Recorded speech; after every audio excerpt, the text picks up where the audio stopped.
ہندوستان پر بھی انگریز نے بہت ہی تسلط جمایا، اور چونکہ ہندوستان میں اسلامی حکومتیں تھی، ہمیشہ 700 سال تک اسلام حکومت کے طور پر برسر اقتدار رہا ہے۔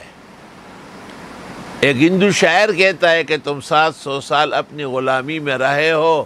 اگر یاد نہیں ہند کی تاریخ دکھا دوں۔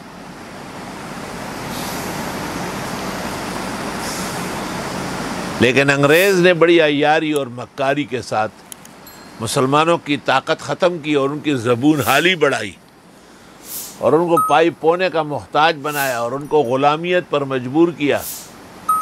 اللہ رب العالمین نے ایسے موقع پر شیخ الہند مولانا محمود الحسن شیخ العالم مسند زمانہ اور ان کے اصحاب جیسے شیخ الاسلام شیخ العرب والعجم حضرت مولانا حسین احمد صاحب مدنی نور اللہ مرقدہ، اور ان کے رفقا حضرت مولانا عزیر گل صاحب، مولانا محمد زامن صاحب شہید، یہ تمام ہندوستان کی حریت کے لیے کھڑے ہوئے تھے،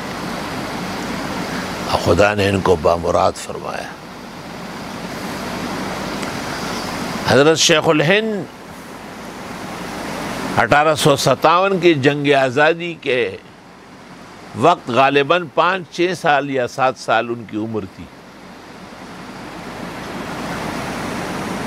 لیکن ان واقعات کو اور مسلمانوں کو جہاں جہاں جس دھوکے اور تکبر اور ظلم سے انگریزوں نے مارا تھا، وہ احوال ان کو ایسے یاد تھے جیسے چشمدید واقعہ، اور ان واقعات کا ان کی زندگی پر زبردست اثر تھا، اور وہ علوم پڑھاتے تھے ایسے کہ ہندوستان کی تاریخ میں ایسا مدرس نہیں آیا، لیکن ان کے ساتھ آپ نے اپنے شاگردوں کی وہ تربیت کی، ان کو پہاڑ کی طرح مستحکم بنایا۔ چنانچہ مولانا انور شاہ کے بارے میں انگریز ڈائری میں لکھا ہے کہ کشمیری نسل ہے، محمود الحسن کا شاگرد ہے اور کٹر انگریز دشمن ہے۔ استاذ کی تعلیم۔ اور شیخ الاسلام مولانا حسین احمد صاحب تو وطن کے کام آیا ہے اسی کا عزم فولادی،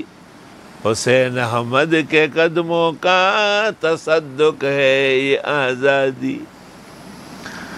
پاکستان میں پھر ان کے سچے جانشین یہ لوگ بھی تھے، لیکن ان کا مزاج نہیں تھا، اور اللہ رب العالمین نے پھر مولانا احمد علی شیخ التفسیر اور ان کے رفقا غلام غوث ہزاروی، فقیہ وقت مفتی محمود، استاد گرامی قدر مولانا محمد یوسف بنوری صوبہ سرحد کے امیر رہے جمعیت کے، ہری پور جیل بھی کاٹی ہے، جن کے اوپر ان کے استاد پاکستان کے شیخ الاسلام مولانا شبیر احمد نے ان کو لکھا کہ یوسف میں ایک کمی تھی جیل جانے کی، سو وہ بھی پوری ہو گئی۔